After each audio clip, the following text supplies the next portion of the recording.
소개받은 이제 과학기술정책연구원의 이우성 연구위원입니다. 저희는 이제 주로 과학기술 국제협력 쪽을 많이 다루고 있고요. 국제기구들하고 이제 OECD나 APEC, 아세안 국가들, UN 에스캅하고 하는 이제 이런 과학기술 국제협력 활동들을 많이 해오고 있습니다. 최근에는 또 기후기술협력 관련해서도 이제 많은 이제 활동들을 새롭게 하고 있는데요. 그 코이카에서 하고 있는 이제 과학기술과 관련한 개발상과의 협력 사업들은 이제 사실 또 다른 차원이기도 합니다. 이제 전통적으로 우리나라는 과학기술 국제협력이 선진국으로부터의 기술 도입이 주요한 목적이었다가 이제 2000년대를 넘어서면서 이제 개발상과의 국제 협력들도 이제 많이 발전해 오고 있는 그런 상황인데요.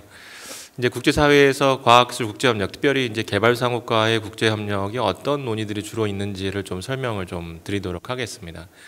그러니까 이제 ODA 차원 하면은 이제 공적인 개발 원조이기 때문에 사실은 딱 정해져 있지만 이 개발상과와의 그런 국제협력, 과학기술 국제협력은 생각보다도 범위가 조금 더 넓습니다. 이 과학기술 외교라는 차원으로 특히 이제 미국이나 프랑스나 이제 일본이나 이런 국가들에서 개발상국가에 이제 협력해주는 그런 사업들이 조금 더 포괄적인 범위로 이렇게 하고 있는데 그런 부분들을 조금 설명드리면서 좀 이해를 돕도록 하겠습니다. 근데 이제 물론 이제 SDG에 대해서 잘 아시고 또 이제 그 SDG가 STI에서 어떻게 관련되는지를 조금 설명드리려고 하는데요.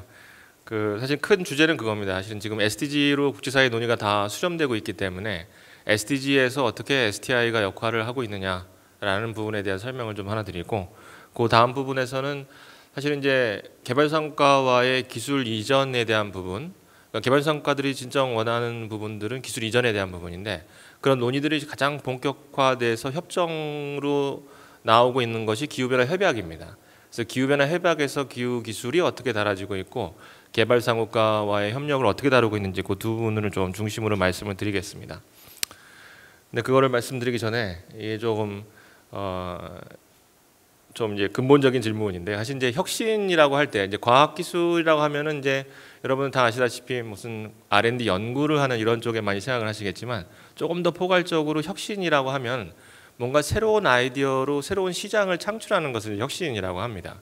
그래서 과학기술에 기반할 수도 있지만 요즘은 이제 뭐 히든 이노베이션 아니면 뭐 보이지 않는 뭐 인텐저블 이노베이션, 사실은 이제 그런 용어로도 많이 쓰는데 혁신이라고 하면은 조금 더 포괄적인 얘기입니다. 반드시 과학기술 하드 사이언스에 기반하지 않아도 되는 혁신은 이제 혁신이라고 말을 하는데, 여기 보시면은 사실은 이제 경제 소득과 행복과의 관계들을 보실 수 있는데 뭐 많이 보실 수 있는 그런 그래프일 수 있겠지만 소득 수준이 반드시 높다고 반드시 또 해피니스가 농가되는 것이 아니고 또 소득 수준이 낮다고 반드시 또 해피니스가 낮은 건 아닙니다. 근데 이제 관계를 보시면 일반적으로 $8,000 이상에서는 소득 수준의 향상이 큰 의미가 없다, 보통은 이렇게 얘기합니다. 그러니까 1인당 소득 수준이 8천만 불 미만일 때는, $8,000 미만일 때는 소득 수준 향상이 어떤 행복의 수준에 영향을 미치지만 사실은 그 이상에서는 별로 경제 소득 수준이 어떤 인간의 행복에 별로 영향을 미치지 못하고 한다고 얘기를 하는데, 저희가 이제 과학기술 ODA를 하면서도 그런 것들을 많이 느끼게 됩니다. 그러니까 발전이라는 게 과연 뭐냐, 개발상국가에 도와주는 이런 협력이라는 게 뭐냐를 많이 생각하게 되는데, 제가 이 그래프를 굉장히 많이 들고 다니는데요. 얘가 이제 케냐 난민촌에 있는 상황인데 보시다시피 사실은 다 새틀라이트 디시가 다 있지 않습니까? 사실 저는 이게 얼마나 싼지 잘 모르겠어요. 하지만 이 가난한 동네에도 저 새틀라이트 디시를 딸고 저 밑에는 다 또 텔레비전이 있는 거죠. 정말 참 되게 가난한 동네인데 저희 나라도 저도 텔레비전이 제가 초등학교 몇 학년 때인가 5학년 때인가 처음 저희 집에 들어왔습니다.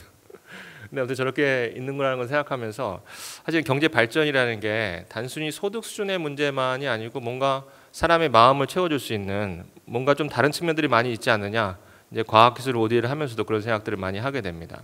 저희가 이제 캄보디아 관련해서도 과학기술 ODA 사업을 하지만 사실은 캄보디아가 동남아시아 국가 중에서 가장 에이즈 발병률이 높은 국가하고 이제 그 편부모와 고아의 비율이 굉장히 높은 국가 중에 하나입니다. 사실 근데 그런 데에서 우리가 경제 발전만을 얘기하는 것들이 과연 맞는 거냐, 저희가 혁신이라는 걸 얘기를 할 때에 이제 그런 측면들을 좀 많이 생각을 해보게 됐습니다. 그래서 사실은 저희가 SDG가 경제적인 측면 그리고 환경적인 측면, 사회적인 측면을 본다고 하는데 경제적인 측면에서의 퍼버티와 이네퀄리티도 보지만 가정의 측면도 보고 소셜 컨플릭트의 측면도 보고 environment pollution과 resource depletion에도 같이 볼 수 있는 그런 어떤 스튜어드십을 가질 수 있는 거기에서 창의적인 솔루션을 낼 수 있는 이제 그런 것이 이제 과학기술 혁신의 그래서 저는 사실은 CTS 프로그램을 진짜 좋아합니다. 그냥 사실은 그 어떻게 보면 과학기술만 강조하는 것이 아니고 과학기술 하시는 분들은 과학기술 자체만을 많이 강조를 하십니다. 근데 이제 실제로는 문제 해결을 하는 솔루션이 중요한 거거든요. 그래서 사실은 요즘 과학기술계 쪽에서도 R&D 방법론이 디맨드 드리븐, 솔루션 드리븐, 그러니까 어떤 이슈 중심의 어떤 다학제적인 연구개발 활동을 하는 것이 굉장히 큰 이슈입니다. 사실은 이제 개발을 생각할 때도 그런 종합적인 측면에서의 과학기술 협력들을 생각해야 되지 않는 생각이 됩니다. 17가지 목표를 봐도 그렇습니다. 사실은 반기문 총장님께서 이거를 10개인가 8개로 줄이고 싶어 하셨는데 결국 못 줄였다고 하는데요. 사실 그 각 영역별로 모두 사실은 이해관계자 그룹이 있고 각 목표별로 중요한 영역들이기 때문이라고 생각이 됩니다. 근데 그만큼 굉장히 사회가 다양해지고 복잡해지면서 다양한 영역들의 목표가 개발 목표로 들어오게 됐는데 그 복합적인 문제들을 어떻게 솔루션을 가져가느냐 사실은 이건 훨씬 더 큰 문제고 이슈라고 생각이 됩니다. 그러면서 저는 사실은 과학기술 혁신이 훨씬 더 중요한 이슈가 되었다라고 생각하게 됩니다. 그러니까 과거에는 보건의 이슈만 해결하면 되고 과거에는 뭐 교육의 이슈만 해결하면 되는 그런 차원이었는데 사실은 이게 전 세계가 글로벌화되면서 조금 더 복잡해지고 조금 더 서로 엉켜지게 되면서 이걸 해결하기 위한 솔루션은 과거의 전통적인 방식보다는 조금 더 인테그레이트된 방식, 조금 더 혁신적인 방식으로 해야 되지 않나 생각이 듭니다. 그리고 이제 다 아시다시피 이런 이제 그 기후 변화에 의한 영향들도 사회적인 그리고 환경적인 그리고 경제 발전적인 측면에서의 리스크들을 다 포괄해서 영향을 미치는 거기 때문에 그런 기후 변화가 가져오는 리스크들을 해결하기 위한 방법들도 역시 조금 더 과거와는 다른 방식이 되어야 된다고 생각이 됩니다. 그래서 저희가 이제 17개 SDG 목표 그리고 169개인가요? 그 세부 목표를 저희가 살펴봤었는데 그 169개 목표 중에서 제가 과학기술 혁신과 유사한 리서치에 대해서 나온 거, 이노베이션, 엔트러프리너십, 테크놀로지, 리서치, 뭐 ICT, 클린 에너지 테크놀로지 뭐 이런 단어가 나온 곳을 찾아보면 24개 목표가 169개 중에서 나옵니다. 그러니까 거의 한 5분의 1 정도, 6분의 1 정도가 전체 169개 SDG 목표 중에서 과학기술 혁신과 관련된 목표이고 모든 17개 목표 중에서 한 군데만 빼고 국제 컨플릭트만 빼고는 다 과학기술 관련한 내용들이 들어가 있습니다. 이제 그만큼 SDG 목표에서는 과학기술 혁신에 대해서 주목을 하고 있다라고 생각이 되는데요. 작년에 나온 유네스코 사이언스 리포트를 보게 되면은 이제 몇 가지 중요한 의미들을 얘기를 해주고 있습니다. 이제 과학이라는 게 이제 왜 중요하냐? 이 서스테이너블 디벨롭먼트에 이런 챌린지가 있는 건데 이런 도전 과제들을 해결하기 위해서 과학기술은 새로운 접근, 새로운 솔루션, 새로운 기술에 대한 기반이 되기 때문에 이제 과학기술이 중요하다라고 생각합니다. 그러니까 사실 이제 이런 그 글로벌한 문제, 로컬한 문제를 해결하기 위한 이런 굉장히 복잡화된 문제를 해결할 수 있는 솔루션으로서 사이언스, 과학기술을 주목하고 있고 또 다른 측면에서는 이것이 통합화된 어프로치를 통해서 해결이 돼야 된다라고 얘기를 하고 있습니다. 왜냐하면 이런 디벨롭먼트나 이슈라는 것이 상호 연관성들이 너무 높기 때문에 이제 그렇다라고 얘기를 하고 있습니다. 그러니까 이제 이 유네스코 사이언스 리포트에서 주목하고 있는 것도 SDG 목표를 해결하기 위한 과학기술의 역할에 대해서 그리고 통합화된 문제를 해결하기 위한 통합화된 접근법에 대해서 중시하고 있다는 것들을 이제 보여주고 있습니다. 또 유엔에는 사이언티픽 어드바이저리 보드가 반기문 총장께서 세운 이제 그 기구입니다. 사무총장 직속 기구인데 전 세계 한 33명의 주요 과학자들이 모여서 만든 기구인데 여기서 선언하고 있는 것들도 과학이 서스테이너블한 퓨처에 있어 굉장히 키가 될 수밖에 없고 글로벌한 도전 과제에 대한 솔루션이 될 수밖에 없는데 이런 것은 다학제적인 그런 접근으로부터 나와야 되고 과학과 정책이 연관되는 이 사이언스 앤 팔러시의 인터페이스를 통해서 나와야 된다 이렇게 얘기를 하고 있습니다. 이것도 굉장히 중요한 의미인데요. 과학기술자분들은 아까 말씀드린 과학기술 분야에만 집중하기 때문에 이것이 미치는 사회과학적인 영향이나 정책적인 부분에서 이해를 잘 못합니다. 그래서 사실은 어떻게 보면 개발을 하시는 분들하고 과학기술계 쪽하고 서로 연관성을 갖는 이런 인터페이스가 상당히 중요한 역할을 할 수밖에 없다라는 것들에 대해서 지적을 하고 있습니다. 그리고 정말 지금의 세계에는 과학기술계에서도 마찬가지인데요. 1990년대랑 지금이랑은 과학기술계도 엄청 달라졌습니다. 이제 과거에는 미국 단독의 연구나 영국 단독의 연구 뭐 이런 국가별 연구들이 많았었는데 지금에 있어서는 이건 사실 이제 R&D 프로젝트가 서로 어떻게 연관되는지를 보여주는 그래프입니다. 이 에이펙 리전에 대해서만 보여준 것인데도 사실은 이런 이제 그런 과학기술 R&D 프로젝트가 서로 어떻게 주고받고 하는지에 대해서 그리고 개발 성과와도 어떻게 협력하고 있는지를 보여주고 있습니다. 이제 그리고 이제 이 선은 과거 98년도하고 2011년 지금은 사실 더 복잡했습니다. 과거 어떤 국가들 간의 공동 연구를 어떻게 하느냐를 보여주는 것인데 과거와 달리 굉장히 많은 복잡한 다극화가 된 것하고 서로 연관성이 높아진 것들을 보여줍니다. 그러니까 지금의 솔루션은 과거의 문제하고는 다르거든요. 과거의 아프리카의 질병이 한국에 영향을 미치라고는 아무도 생각을 못했을 텐데 이제 그런 사회에서의 솔루션도 과학적인 연구들도 이런 이제 연관성들을 높게 가져가는 형태로 나타나고 있습니다. 그것뿐만 아니라 이제 학생들의 이동들도 보시다시피 많은 과거의 이제 주요 국가들에서 벗어나서 새로운 국가들이 생기고 서로 연관성들이 높아지고 있는 상황입니다. 그렇게 이제 그 문제는 사실은 복잡해지고 서로 연관성들은 많아지고 과학기술계도 서로 연관성이 높아지고 있지만 문제가 이제 날리지 갭이 상당히 큽니다. 이제 이게 IPCC라고 하는 기후 변화에 관해서 이제 평가 보고서를 이제 7년마다 내는데요. 그 어세스먼트 리포트를 들어보셨을 겁니다. 이 기후 변화에 대해서 실제 평가하는 보고서인데 이 여기서 AR5 어세스먼트 5에서 워킹 그룹 1에 대해서 저희가 이제 분석을 했던 겁니다. 저자들 그 사이테이션이 어느 논문들을 주로 했느냐, 저자가 어디를 출시했느냐. 근데 거의 대부분이 노스 아메리카와 유럽이고 아시아도 10%에 불과합니다. 8%에 불과합니다. 이 8%도 일본, 한국을 다 포함해서 8%입니다. 아프리카 같은 경우는 0.7%밖에 되지 않습니다. 남미도 0.9%밖에 되지 않습니다. 그러니까 사실 이제 과학 평가를 하는데 사실 이건 굉장히 중요한 문제입니다. 왜냐하면은 여러분들 이제 이게 저희가 이제 실제 이제 IPCC 회의장에 있었던 일인데요. 기후 변화 영향에 의해서 가뭄에 의한 산림 피해 영향들을 보여줬던 그래프를 이제 과학자들이 들고 왔습니다. IPCC는 이제 과학자들이 보고서를 발표하면 이제 각국 회원국 대표단들이 그거에 대해서 코멘트하거나 이제 평가를 하는 이제 그런 절차입니다. 근데 과학자들이 딱 들고 왔을 때 가뭄에 의한 산림 피해 영향 그래프를 보여줬는데 어디가 제일 많이 점이 찍혔느냐? 제가 일반적으로 예상할 때는 아프리카의 서부 사하라가 가뭄이 제일 피해가 심하지 않습니까? 근데 유럽하고 북미가 제일 많이 찍혔어요. 왜 그러냐 이렇게 과학자들에게 이거 도대체 어떻게 아프리카 국가들이 완전히 다 들고 일어났죠. 그래서 이렇게 뭐 왜 이러냐 이렇게 얘기를 했는데 그 과학자들 얘기하는 거는 우리는 과학적인 기반에 의해서만 얘기를 하기 때문에 과학적 연구 결과가 있는 곳에서만 이걸 보여주는 거다 이렇게 딱 답변을 해버리고 말았어요. 어떻게 보면 사실은 코끼리 이제 뒷다리 잡는 것 같은 비슷한 거죠. 그러니까 이제 아프리카에서 많은 영향이 있지만 그거에 대한 과학적인 연구가 반영이 안 되고 그거에 대한 어떤 연구자들이 없고 그게 실제로 이제 평가 보고서에 이 IPCC라고 하는 보고서는 실제로는 기후변화 협상의 근거가 되는 보고서입니다. 근데 거기에 반영이 안 되는 겁니다.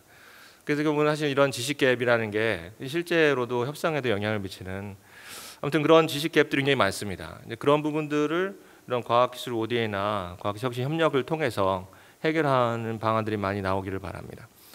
기후변화 협상에서도 과학기술 협력이 여러 중요한 논의들이 많이 다 아시다시피 COP21 작년 파리 협정을 통해 가지고 이제 NDC를 그 자기 이제 기후가 온실가스 감축분들을 자발적으로 다 제출을 했습니다. 거기서 이제 강조한 것이 있는데 테크놀로지 디벨롭먼트 앤 트랜스퍼를 강조를 했습니다. 근데 과거에 이제 이 기후변화 협상의 메커니즘에서 이제 그 기술 쪽에 이제 그 협상 그 축이 있는데 거기서 강조했던 것은 테크놀로지 트랜스퍼 프레임워크였습니다. 그 사실 이제 90년대 중반부터 이제 기후변화 협상에서는 개도국들이 선진국들에게 요구한 것이 기후변화의 영향을 감소하기 위해서 개도국들의 기후변화와 관련한 기술들을 이전해줘라. 기술 이전에 대한 테크놀로지 트랜스퍼에 대한 요구들이 계속 있었습니다. 근데 실제로 그게 거의 이행이 되지 않자 COP21에 와서는 테크놀로지 디벨롭먼트 앤 트랜스퍼라고 해가지고 기술 개발을 할 수 있는 영향하고 더불어서 기술 이전을 해달라라는 요구까지 이제 오게 됐습니다. 그래서 이제 기후 기술에 대한 R&D를 활동을 할 수 있게 해주고 그런 것들이 역량을 강화시켜주고 기술 이전을 시켜주는 이제 그런 프레임워크를 지금 이제 막 합의를 했고 그에 대한 구체적인 협상들을 이제 진행하고 있는 그런 상황입니다. 그래서 UNFC 협상에서는 기후기술 메커니즘이 크게 이제 당사국 총회에 있어서 메커니즘 두 개가 있는데 기술 메커니즘하고 재정 메커니즘 이 두 개가 큰 축입니다. 기후변화 협상에 있어서는. 그래서 재정적으로 어떻게 기후변화 문제에 대응할 것이냐. 근데 그거를 대응하기 위한 기술적인 측면은 뭐냐. 결국은 기후변화에 대응하기 위한 국제사회의 노력은 재정과 기술 두 가지이고 기술 메커니즘의 가장 핵심은 개발상국가의 기후기술과 관련한 기술들을 어떻게 기술 이전해 줄 것이냐가 굉장히 중요한 그 축이 되는 것입니다. 근데 사실은 이제 어떻게 보면은 기후변화라고 하는 것이 SDG를 드리븐한다고 볼 수도 있는데 근데 그거의 가장 핵심적인 축을 개발상국가와의 기술 협력에 두고 있다라는 겁니다. 근데 거기서 만든 이제 메커니즘 두 개가 있는데 테크라는 메커니즘하고 CTCN이라고 하는 메커니즘입니다. 기술집행위원회에서는 약간 정책적인 방안들, 프레임워크를 만들어주고 CTCN이라는 걸 통해서 기후기술 센터의 네트워크를 통해서 UNF하고 유니도가 같이 콘소시엄으로 만든 네트워크인데 전 세계 한 150개 이상의 기후기술 관련한 센터들, 연구소들이 이제 같이 멤버십으로 참여를 하고 있습니다. 이를 통해서 기후기술에 대한 지원 사업들, 역량 배양 사업들, 어떤 이제 테크놀로지 어세스먼트 사업들을 지원하는 사업들을 이제 추진을 하고 있습니다. 네, 그래서 이제 그 테크하고 CTCN을 통해서 테크놀로지 메커니즘을 하고 있고, 파이낸셜 메커니즘은 GCF를 통해서 GCF와 GEF라는 걸 통해서 이제 기후변화 사업들을 하고 있습니다. 한국은 사실은 미래부가 여기에 이제 기술과 관련한 담당이 이제 미래부가 돼서 NDE가 돼서 이거 관련한 롤들을 하고 있습니다. 그래서 국내에서도 기후기술 관련해서 이제 미래부가 기술과 전략들 부분에 대해서 하고 있고 기재부가 재정 관련해서 담당을 하고 있고 원조 관련해서는 이제 코이카와 이제 그 EDCF를 통해 수출입 통행을 통해서 하고 있습니다. 국내에도 이제 CTCN 관련해서 이제 기후기술 사실 이 CTCN이라고 하는 기관은 사실 이제 기후기술을 개발하는 기관이라기보다는 개발상 국가의 선진국가들이 가지고 있는 사실 선진국뿐만 아니라 이제 인도 관련한 기관들도 많이 있습니다. 근데 인도나 뭐 방글라데시나 이런 기관들도 있는데 그 어떤 기후기술을 가지고 있는 기관이 개발상 국가의 역량 강화 그리고 기후기술 이전을 위해서 설립한 센터 네트워크입니다. 그러니까 사실 이제 개발상국가의 기후기술 국제협력을 위해서 세운 네트워크라고 보시면 됩니다. 네, 그래서 그거의 가장 중요한 것은 개도국의 역량 강화 기술 이전 그것을 할 때에 개도국의 기술 수요라고 하는 테크놀로지 니즈 어세스먼트하고 내셔널 어프로메이트 미티게이션 플랜하고 어댑테이션 플랜들을 가지고 기후기술 수요를 도축하는 걸 가지고 선진국들이 기술을 공급하는 그런 체계를 가지고 있습니다. 그러니까 이제 기술 어세스먼트를 하고 선진국들이 가지고 있는 보유한 기술들을 가지고 그 기술들을 실제 임플리멘테이션 해주는 사업들로 생각을 하고 있습니다. CTC에서는 이제 이런 웹 포털들을 통해 가지고 테크놀로지 어세스먼트나 테크놀로지 웹비나 같은 것들이나 이런 걸 통해서 기술을 이제 보급하고 할 수 있는 활동들을 하고 또 사실 이제 이거는 월드뱅크에서 하고 있는 프로그램인데 클라이밋 테크놀로지 프로그램을 통해서 개도국의 기후 기술과 관련한 이게 사실 좀 CTS하고 좀 비슷한 사업입니다. 기후 기술 분야인데 프라이빗 섹터의 이노베이티브한 솔루션들을 촉진을 시켜주는 그런 스케일업 사업들을 또 월드뱅크에서 이제 CTP 프로그램이라는 것들을 하고 있고 이런 클라이밋 이노베이션 센터들도 개도국에 만들어서 사업들을 하고 있습니다. 그래서 거기에 이제 기후 기술과 관련한 것들로 실제 창업들을 할 수 있게 하고 솔루션들을 지원할 수 있는 이제 그런 사업들을 진행을 하고 있습니다. 그 사실 이제 지금 이제 말씀드린 거는 이제 과학기술 국제 협력은 사실 굉장히 큰 분야인데 이제 선진국 간 기술 협력, 선진국 간 과학기술 협력, 그래서 국제기구에서의 과학기술 협력. 들도 굉장히 큰 분야들입니다. 근데 지금 말씀드리고 있는 것은 개발도상 국가들과 선진국들이 어떻게 기후기술 협력을 하느냐, 아니 어떤 기술 협력을 하느냐의 측면인데 그것이 SDG라는 측면하고 기후라는 측면 이 두 가지 측면에서 국제사회가 개발도상 국가와 이제 기술 협력들을 하고 있다는 것들을 이제 말씀을 드렸습니다. 제가 이제 간단히 통계로 ODA 다크 기준, OECD 다크 기준의 ODA 사업들을 가지고 세부 소분류까지 들어가 가지고 이제 약간 과학기술 ODA라고 재분류를 해봤습니다. 그래서 연구라고 써 있는 이제 의료 연구, 교육 연구, 에너지 연구, 정보통신 기술, 그리고 임업 연구, 농업 연구, 어업 연구, 기술 연구 개발. 그리고 산업 부분에는 산업 부분 ODA라고 따로 했는데 중소기업 개발이나 뭐 엔지니어링이나 이런 부분들을 산업 부분으로 하고 환경 연구, 연구 과학 기관 이런 부분에 대한 분류들을 과학기술 ODA라고 해서 따로 분류를 해서 제가 좀 트렌드를 좀 봤습니다. 그래서 과학기술 ODA라고 해서 저희가 보니까 전체적으로 2013년 기준으로 해서 1.7 빌리언 정도 전 세계에서 과학기술 ODA를 통해서 나가고 있는 부분이 1.7 빌리언 정도 규모인 걸로 추정이 됐습니다. 이제 아까 말씀드린 연구라는 부분들만 합해 가서 저희가 재분류를 했을 때, 그리고 이제 대부분의 사업들이 상당히 많은 부분들은 농업 연구 쪽에 많이 가고 있었고요. 연구 과학기관이라고 하는 것은 과학기관 자체를 지원하는 이제 기관 연구 사업들을 말합니다. 그리고 그 다음에 의료 연구 쪽, 그 다음에 환경 연구 쪽, 그 다음에 ICT 쪽으로 이렇게 갔습니다. 그래서 사실 이제 상당히 많은 부분은 제가 예상할 수 있는 부분인데 농업 연구 쪽에 치중하고 있고, 그리고 의료 연구 쪽에 많이 가고 있고, 그리고 과학기술 연구소 자체를 지원하는 사업들에 이제 전체 과학기술 ODA 공유국의 추이들이 많이 가고 있습니다. 산업 부분이라는 걸로 사실 봤을 때는 사실 저희가 생각했을 때는 산업 부분에 오히려 이런 사업들이 굉장히 많을 걸로 생각했는데 굉장히 사실 사업들이 상당히 적었습니다. 사실 이제 아마도 인프라가 대부분일 거라고 생각이 되는데 ODA 사업 중에 산업 부분 쪽은 중소기업 개발이 제일 많은 포션을 차지했었고, 다른 부분은 뭐 에너지 가공이나 엔지니어링이나 농수산물 강공업 이 정도인데 굉장히 포션이 상당히 작았습니다. 산업 부분은 생각보다 ODA 사업 규모가 그렇게 높지 않다라고 할 수가 있겠고요. 그래서 이제 그래프를 보게 되면은 이제 어느 국가가 많이 하고 있느냐 이런 것들을 보시게 되면은 주로 프랑스 쪽, 그리고 뭐 독일, 미국, 일본 이런 국가들이 상당히 많이 하고 있었는데, 특히 프랑스가 사실은 아프리카 사실 이제 이런 이제 과학기술 국제협력 ODA 쪽에서도 그렇고 국제협력 쪽에서도 프랑스가 아프리카 쪽에 과학기술 관련한 연구 지원들을 상당히 많이 하고 있습니다.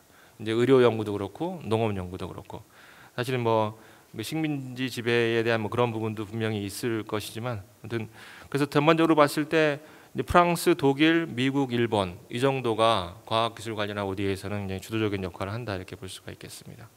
산업 부분에서는 의외로 일본이 가장 많이 하고 있었습니다. 그래서 중소기업 개발이나 엔지니어 이런 부분에 있어서 일본이 좀 주도적으로 개발성과의 ODA 사업으로 이런 산업 부분을 지원하는 사업들을 하고 있었습니다.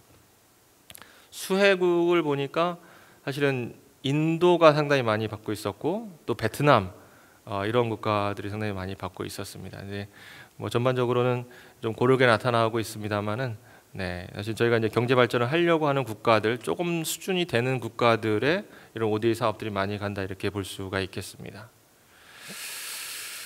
네, 그리고 이제 뭐 어느 분야를 받느냐 이런 부분들인데, 인도 같은 경우에 농업 연구하고 연구 과학기관, 의료 연구 이런 쪽에 많이 받는 그런 형태들을 보이고 있었습니다. 사실 이제 지금 전반적으로 이제 통계들도 좀 설명을 드리고, 이제 국제사회에서 과학기술 국제협력이 어떤 형태로 이렇게 되고 있는지도 설명을 드렸었는데요.